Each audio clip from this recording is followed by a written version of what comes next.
Assalamualaikum warahmatullahi wabarakatuh. Kembali lagi di channel Mumet, karena kemumetan milik kita bersama. Kita saat ini di sesi podcast yang paling viral sejagat astral dan jagat bumi. Apalagi kalau bukan ngayal babu. Bintang tamu kita kali ini jauh-jauh kita datangkan dari negeri sebelah, negeri keramat lontar namanya. Dia adalah seorang influencer yang pasti dengan bahasan kali ini akan menginfluence kita semua tentang apapun itu. Tanpa berpanjang lebar, mari kita kasih tepuk tangan dong buat Mbak Ani.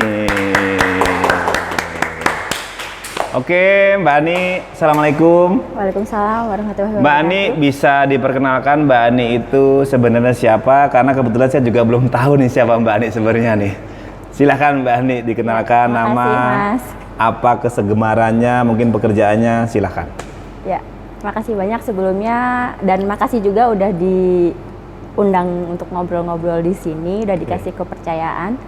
Semoga channel Mumet jadi nomor 1 ya. Alhamdulillah, amin, amin, amin. Ya, assalamualaikum warahmatullahi wabarakatuh. Salam rahayu dari saya, Ani, bukan Ibu Ani Yudhoyono dan Oh, juga bukan ya. bukan Aninya Bang Roma. Oh lah.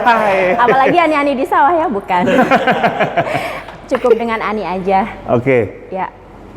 Mbak Ani ini kegemarannya apa? Saya langsung nanya aja secara straight. Hobinya Kegemarannya apa nih? Hobinya apa Mbak Ani? Jadi mungkin Mbak Ani bisa kasih dulu kegemaran hobinya biar kita nanti bisa kasih tahu nih sama pemirsa kira-kira apa sih yang bisa pemirsa ambil dari Mbak Ani itu apanya? Ya, hobinya sebenarnya nyanyi juga, tapi kayak penyanyi kamar mandi aja ya. Oke, penyanyi kamar mandi. Nyanyi sebenarnya kalau misalnya nulis dibilang hobi ya hobi-hobi setengah lah ya. Yang hobi yang nggak dihidupin sih, lebih ke situ. Tapi secara ketertarikan sih ada. Oke. Mbak Ani hobi nulis. Wow. Ini Suka menarik aja, loh guys. Suka. Kita ternyata kedatangan seorang penulis. Mbak Ani, kan banyak anak-anak muda di luar sana tuh merasa bahwa nulis itu susah. Kalau Mbak Ani bisa kasih underline yang paling simple, sebenarnya nulis itu susah apa gampang sih Mbak Ani? Gampang-gampang susah ya Mas. Kita juga nggak bisa menyepelekan itu bahwa dianggap gampang atau susahnya itu juga ya nggak bisa dianggap gampang, nggak bisa dianggap susah, gampang-gampang susah emang. Tapi yang pasti mungkin bisa pertama mungkin setiap kita punya ide misalnya itu, kalau aku pribadi sih menyarankan lebih baik itu langsung dicatat biar nggak hilang seketika gitu. Nanti kalau ada ide apapun itu dicatat aja, kita juga catat sekarang bisa di handphone, bisa di mana aja kan kita catat gitu. Jadi setiap ada ide, ada inspirasi, kita langsung tuangkan saja ke situ. Nah, tergantung nih mau nulis apa. Kalau misalnya mau yang lebih profesional, pastinya kita juga harus ditambahi dengan ilmu ya. Sekarang kan kita bisa belajar menulis tuh di mana aja, banyak secara online kita bisa ikut supaya bisa lebih mengembangkan minat kita gitu dalam menulis. Itu sih kalau aku aja. Mbak Ani pertama kali nulis itu kapan dan apa sih Mbak Ani waktu itu Mbak Ani tulis apa? Kan pasti banyak yang pengen tahu kan, sebenarnya Mbak Ani itu genre tulisannya apa sih? Apakah tema horor, percintaan, daily vlog, atau jangan-jangan nulis resep masakan dapur aja? Enggak sih. Kalau saya awalnya saya tertarik dalam pengembangan kapasitas ya maksudnya. Mengembangkan motivasi. Gitu, awalnya tertarik di situ. Tapi dalam seiring berjalannya waktu ternyata fiksi itu lebih menarik juga gitu loh. Wow. Karena itu bisa, menurut aku karya fiksi itu, apalagi kalau udah bisa jadi karya mungkin dibukukan jadi novel atau mungkin bahkan difilmkan ya. Amin. Itu menurut aku itu karya yang tertinggi sih, karena di situ meskipun itu fiksi tapi kita bisa mengambil banyak pembelajaran dari situ, dan orang yang membacanya ataupun kalau udah jadi film yang menontonnya itu secara nggak langsung bisa mengambil pesan-pesan dari itu, dan untuk bisa menuliskan itu menurut aku lebih sulit dibandingkan yang non fiksi gitu. Oke. Mbak Ani untuk menulis sebuah karya fiksi, kalau fiksi kan berarti kan itu semacam nggak real Mbak Ani ya kalau kata-katanya ya. Memang nggak real. Apa sih yang bisa mengilhami seorang itu menulis fiksi? Apakah dari pengalaman pribadi ataukah Ya, mungkin bisa. juga cerita teman-teman sebaya? Ya, bisa. Dari mana Mbak Ani dapetin ilham itu untuk bisa nulis fiksi itu? Ya, inspirasinya bisa dari pengalaman pribadi atau yang paling gampang mungkin dari keresahan-keresahan. Kalau aku dari keresahan-keresahan diri sendiri ya, maksudnya pertama gitu. Misalnya kita resah tentang akan sesuatu, itu bisa daripada kita membiarkan keresahan itu begitu aja kan, mendingan kita buat jadi satu karya gitu yang mungkin itu bisa bermanfaat buat orang lain gitu. Dari keresahan-keresahan kita sendiri ataupun dari cerita-cerita orang lain juga bisa, pengalaman pribadi itu sih. Guys, kita dapat satu pelajaran penting guys dari Mbak Ani hari ini. Kalau kita resah, kita jangan galau guys, jangan baper. Nulis guys, bisa jadi sebuah karya. Ya kan guys? Catat guys ya. Coba kalian, kalau kalian resah, ambil pensil, kertas, nulis. Gitu Mbak Ani ya? Ya, Mbak Ani, bisa dibilang begitu. untuk karya Mbak Ani yang pertama kali Mbak Ani hasilkan itu judulnya apa Mbak Ani? Terus itu kisah tentang apa? Kalau pertama aku masih nulis tentang yang non fiksi masih ya. Yang fiksi aku masih belum ada ide tapi belum aku coba kembangkan lagi gitu. Yang non fiksi itu aku tertarik nulis tentang bahagia tanpa syarat. Wow, bahagia Jadi, tanpa syarat. Kita bisa bahagia tanpa menuntut syarat apapun gitu. Karena kebahagiaan menurut aku itu kebahagiaan itu mutlak ya. Enggak dulu aku selalu berpikir bahwa kebahagiaan itu tergantung masing-masing orang, tapi seiring dengan berjalan waktu aku menganggap bahwa kebahagiaan itu sebenarnya mutlak.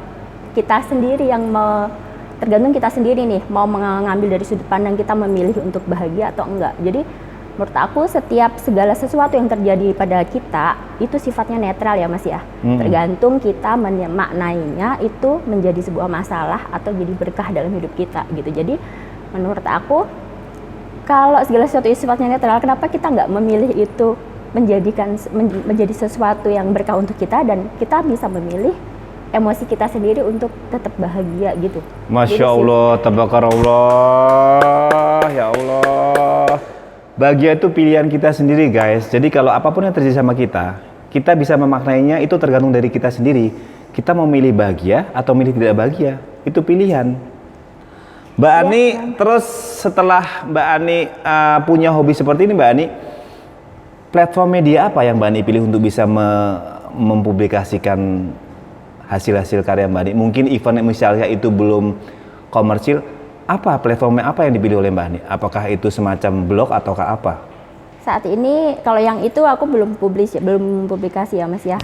Kalau dulu aku pernah bikin blog tapi masih blog-blog anak-anak. Ya anak-anak main-main aja iseng. Tapi gitu ya? Untuk yang jadi sebuah karya aku belum mempublikasi itu sih masih. Mbak Ani sendiri sebenarnya basically-nya pendidikannya apa ya? Aku pendidikannya nggak apa-apa nih diomongin. Nggak apa-apa. Basicnya S1 hukum ya. S1 hukum tapi nggak tahu. Nggak nyangka ya guys ya, ternyata anak bisa. hukum yang notabene tuh straight A, kalau A ya A, B ya B, pernah punya pikiran sangat liar, sangat luas sehingga bisa menghasilkan karya-karya fiksi ya. Berarti Mbak Ani mungkin kemungkinan besar juga bisa karya-karya itu nanti bakal bisa misalnya ditulis dalam skenario sebuah film, bisa di sebuah film ya? Harapannya sih pernah punya impian sih kayak gitu ya, maksudnya karena itu mengapa aku jadi suka yang fiksi, karena memang berharap, menurut aku nulis fiksi itu lebih susah gitu karena kita harus nemuin karakter-karakter orangnya di situ, ngasih karakternya, terus ceritanya untuk bisa menyampaikan pesan yang kita mau dan dituangkan dalam sebuah cerita itu kan nggak gampang ya Mas. Aku pernah ada sih impian kayak gitu, cuman saat ini memang sempat tergubur, nggak tahu ya, mungkin kalau dari sini tiba-tiba itu akan bangkit lagi dan akan benar-benar dituangkan, mudah-mudahan sih.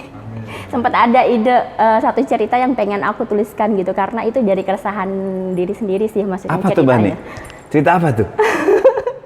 Gak apa-apa, bisa di-share aja kalau memang itu bisa di-share nggak apa-apa. Siapa tahu setelah ini kan akan timbul banyak ilham untuk bisa nerusin banyak karya ilham. itu. Oh ilham banyak ya? Ilham banyak, ada Sanjaya sama satu lagi kan? Apa Bani? Idenya apa tuh? Udah harus di-share nih. Gak apa-apa, harus di-share karena pemirsa Mut pasti ingin tahu ya, tuh. Keresahan premisnya mungkin ini ya, apa ya? Ini dari keresahan pribadi ya, dari banyak yang mungkin ketika wanita sudah berumur gitu kan, mungkin dia masih single atau apa, nah di situ kan banyak kita temukan yang mungkin jadi nggak happy dan lain sebagainya. Nah di situ aku pengen ngangkat ya bahwa yang terpenting itu bukan kenapa atau apa atau kenapa harus saya, kenapa apa, tapi bagaimana respon kita terhadap kondisi seperti itu gitu loh Mas. Dan pengen menyampaikan keresahan di situ, pengen nyampein keresahan supaya kalau misalnya single itu dianggap sebagai satu kekurangan, paling tidak orang-orang yang ada di sekitar kita itu juga bisa menerima kekurangan kita gitu. Kalau itu dianggap sebagai kekurangan, tapi kalaupun enggak, ya itu lebih baik gitu. Karena menurut aku itu bukan satu kesalahan gitu. Jadi dari keresahan itu pengen itu bisa jadi karya sih sebenarnya. Luar biasa guys, tepuk tangan guys. Dari sebuah justifikasi yang sering terlontar di masyarakat tentang wanita single, dan itu Mbak Ani ingin coba balik Mbak Ani ya, supaya itu jangan jadi sebuah semacam mengkultuskan bahwa wanita single itu pasti bermasalah. Itu tidak seperti itu, karena tadi seperti kita bilang kan, bahagia itu pilihan. Iya, betul. Jadi kalian tidak bisa menjudge saya tidak bahagia gara-gara saya single dong, itu pilihan hidup saya. Iya. Mbak Ani, kalau misalnya Mbak Ani lagi pengen nulis-nulis gitu, Mbak Ani punya waktu-waktu tertentu nggak sih? Misalnya punya me time sendiri ketika ingin nulis, apakah harus mengumpulkan mood dulu apa gimana tuh? Apa tiba-tiba itu terlontar begitu aja atau gimana? Mungkin kalau pas weekend kan kadang kita bisa punya waktu lebih banyak ya. Di situ kan ketika memang inspirasi itu muncul langsung aja ditulis. Misalnya ada ide apa gitu, ditulis aja dulu. Gitu sih kalau aku ya. Nanti tinggal kita kembangin lagi. Oke. Berarti Mbak Ani juga bisa dong, misalnya ada pemirsa-pemirsa Mumet yang pengen dapat sebuah pencerahan, misalnya kayak short course bagaimana cara menulis gitu, Mbak Ani bisa kali sih ya? Ya, boleh aja silakan. Boleh ya. Selain nulis Mbak Ani, hobi Mbak Ani yang lain apa tuh? Nyanyi. Oke. Tapi penyanyi kamar mandi Mbak ya. Ani ternyata hobinya nyanyi. Mbak Ani pernah nggak sih menseriusi hobi yang selain nulis itu, misalnya kayak hobi nyanyi, Mbak Ani pakai platform apa untuk bisa berani untuk tampil gitu? Apa cuman segitu aja, begitu aja? Segitu aja kita. Kalau nyanyi ini awalnya memang aku nggak tahu apa-apa ya, maksudnya berdasarkan memang aku suka gitu, aku suka, dan aku dulu nggak tahu nada, ya sampai sekarang sih nggak tahu nada, cuman maksud aku gini, dulu bener-bener nggak bisa sama sekali gitu, tapi karena aku ngerasa aku suka dan aku pengen gitu, jadi ya udah sering berlatih aja. Paling platform apa sih ya, di IG aja sedikit-sedikit, kalaupun kita mau di platform YouTube pengennya, cuman masih belum kesampaian.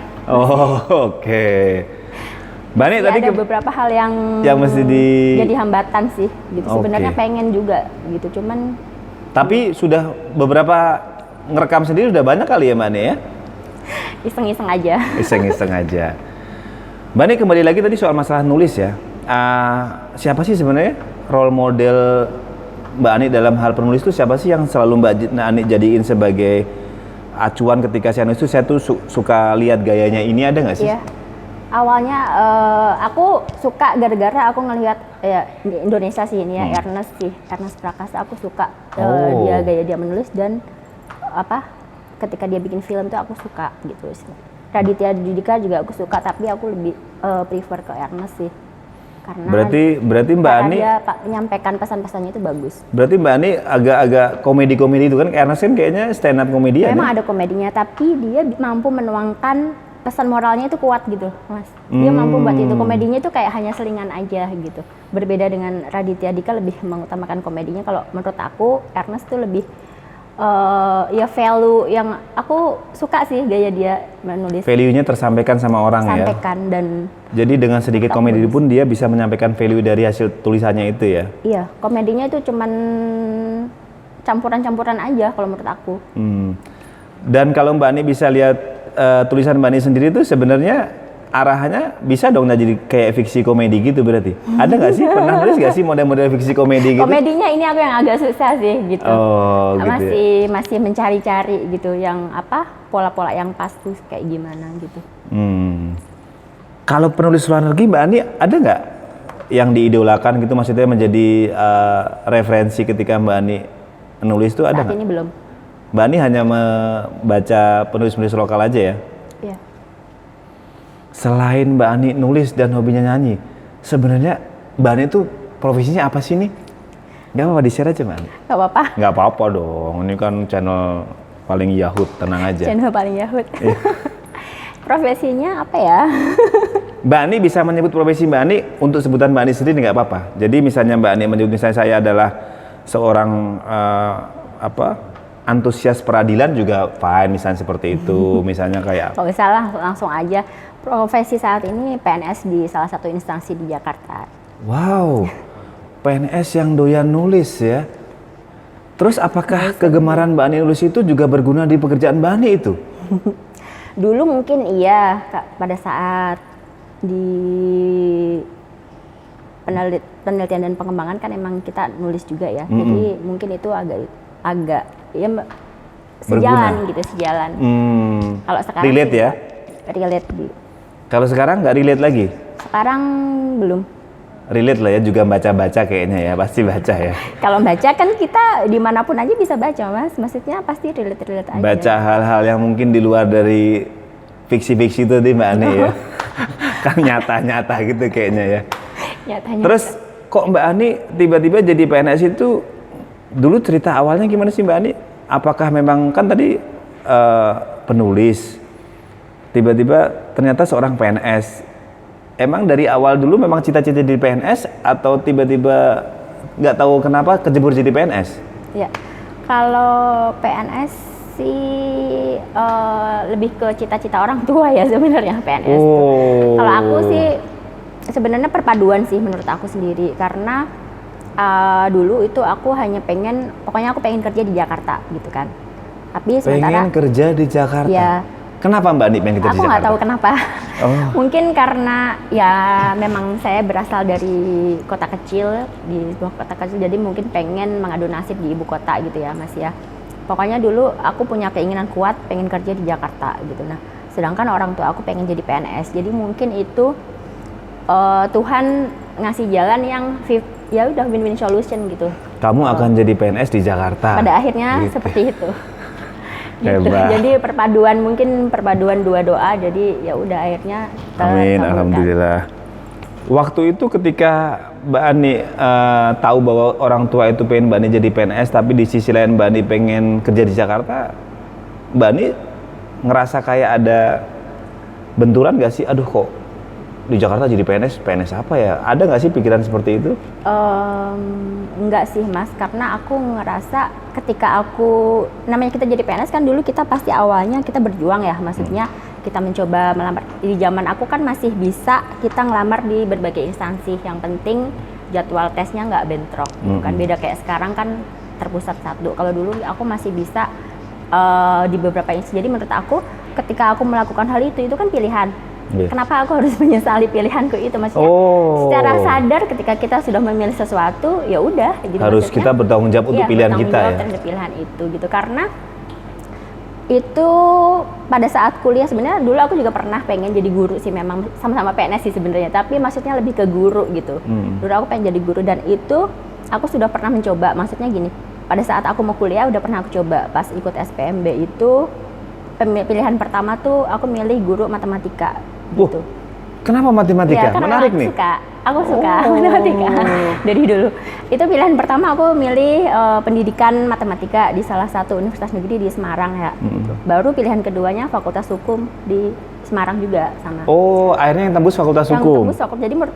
Jadi menurut aku ya udah, maksudnya kita sudah pernah mencoba yang kita pengen gitu ya. Tapi ketika secara pendidikannya pun tidak mensupport, yang keterima juga nggak mensupport, mungkin Tuhan punya jalan lain kan. Makanya ketika udah lulus, ya kenapa nggak ada salahnya dong ketika kita mencoba merealisasikan apa yang dipengen orang tua gitu. Maksudnya dengan mencoba ngelamar di berbagai instansi gitu. Oke. Anak daerah yang mencoba peruntungan di Jakarta untuk jadi PNS, itu kan nggak mudah. Bagaimana Mbak Ani bisa mengatasi mungkin rintangan-rintangan itu? Apa sih waktu itu? Motivasinya apa yang bisa bikin saya harus bisa nih? Motivasinya ya yang pertama karena orang tua ya, dorongan yang terkuat adalah karena memang ingin berbakti ke orang tua, jadinya itu menjadi motivasi yang paling kuat gitu ya. Yang kedua adalah mungkin ada satu pengalaman hidup yang dari zaman dulu itu mungkin ada sedikit yang dianggap remeh gitu kan, maksudnya dipandang sebelah mata oleh beberapa orang di sekitar kita, karena mungkin kan ya seperti yang saya bilang di awal bahwa saya berasal dari kota kecil yang mungkin nggak bermaksud mengecilkan kota itu enggak, tapi seenggaknya yang saya alami adalah saya sempat beberapa kali mendapat perlakuan yang menurut saya pribadi itu dipandang sebelah mata. Jadi itu mungkin jadi pengen motivasi juga untuk membuktikan bahwa saya juga bisa gitu. Wow, kita dong guys, keren nih Mbak Ani nih. Jadi dengan berbagai macam dalam tanda kutip mungkin bulian Mbak Ani ya, kita bisa bilang begitu ya. Dan mandang sedikit rendah gitu, Mbak Ani jadi lemah lebih terpacu ya. Terus setelah Mbak Ani dapetin keinginan Mbak Ani, apa tuh perasaan Mbak Ani waktu itu? Yang pasti senang, bersyukur gitu kan. Senang aja, bersyukur, karena yang namanya kita ketika kita menginginkan suatu impian tertentu gitu kan, bukan tiba-tiba, yang pasti kita juga, yang pertama aku sih selalu diajarkan ya Mas ya, ketika punya impian sesuatu itu nggak hanya impian sih, apapun itu, hal apapun, sekecil apapun itu, yang pertama kita harus sampaikan ke Tuhan gitu maksudnya. Jadi ketika kita udah nyampein ke Tuhan dan udah ada ikhtiar di situ di dalamnya, ya udah pasrah aja. Ketika hasilnya pun ternyata sesuai dengan apa yang kita harapkan, ya pasti kita seneng dong. Maksudnya pasti kita merasa bersyukur karena Tuhan sudah ngasih semua kemudahan-kemudahan ke kita untuk bisa mencapainya. Gitu sih. Mbak Ani, kalau misalnya tadi kan Mbak Ani bicara tentang itu kan berarti kan sudah Mbak Ani capai ya. Apa sih Mbak Ani masih punya khayalan apa sih? Impian-impian apa sih Mbak Ani yang mungkin ke depan Mbak Ani pengen capai tapi ini masih dalam on proses apa sih? Kalau boleh di-share sama teman-teman Mumet.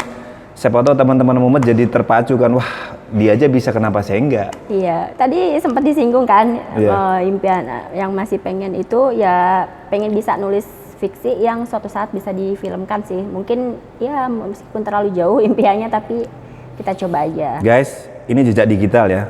Hari ini Mbak Ani bilang pengen nulis sebuah fiksi yang akan dijadikan sebuah film. Next time kalau kamu lihat filmnya nanti ke suatu depan, berarti kejadian kenyataan. Amin. Bukan begitu Mbak Ani ya? Amin ya. Selain nulis fiksi yang pengen difilmkan, apalagi Mbak Ani yang pengen jadi impian Mbak Ani yang mungkin saya pengen going to somewhere, making somewhere. Masih berkaitan dengan gini ya, kita ke tujuan hidup kan ya itu jatuhnya ya. Maksudnya kita mau ngapain lagi sih gitu kan, pada akhirnya nanti kan kita di sini kayak sekedar menunggu bertemunya kembali dengan Sang Pencipta kan ya. Jadi dalam masa-masa menunggu itu ya pengen ngelakuin hal-hal yang bermanfaat aja sih Mas. Mungkin entah itu buat diri sendiri, ke keluarga, atau bisa bermanfaat buat orang lain gitu. Jadi pengen mengisi masa-masa penunggu itu dengan hal-hal yang positif aja, bermanfaat. Mungkin pengen juga sih punya channel YouTube kayak channel Mumet nih. Kalau kita pasti yakin Mbak Ani bisa, orang Mbak Ani penulis fiksi terkenal, enteng banget dong bikin channel, cuman gini aja jadi, ya nggak pemirsa ya kan? Enggak lah. Mbak tanya kan IT-nya nih, agak lemah di IT-nya. Oh tenang, Mbak Ani, kita di sini punya anggota IT yang sangat handal yang bisa kita mintain bantuan. Tenang aja, pokoknya Mbak Ani tinggal bilang sama kru Mumet, Mbak Ani akan jadi channelnya nanti. Gampang. Ide konten berarti ya? Ide konten. Nanti kita bisa collab lagi nih kita diundang ke channelnya Mbak Ani. Ya nggak guys, oke? Mbak Ani, kasih pesan dong buat para pemirsa Mumet tentang bagaimana sih sebaiknya kita itu agar bisa selalu semangat, agar selalu bisa turn on terus dalam menggapai cita-cita tanpa kenal lelah, tuh apa sih Mbak Ani kuncinya? Kuncinya terus berusaha ya. Kuncinya aku balik lagi ke rumusan tadi ya, maksudnya bahwa ketika kita pengen sesuatu apapun itu, yang pertama adalah libatkan Tuhan gitu. Libatkan Tuhan dalam prosesnya, sampaikan apa yang kita mau dalam doa-doa kita, dan kita ikhtiar untuk mencapai itu.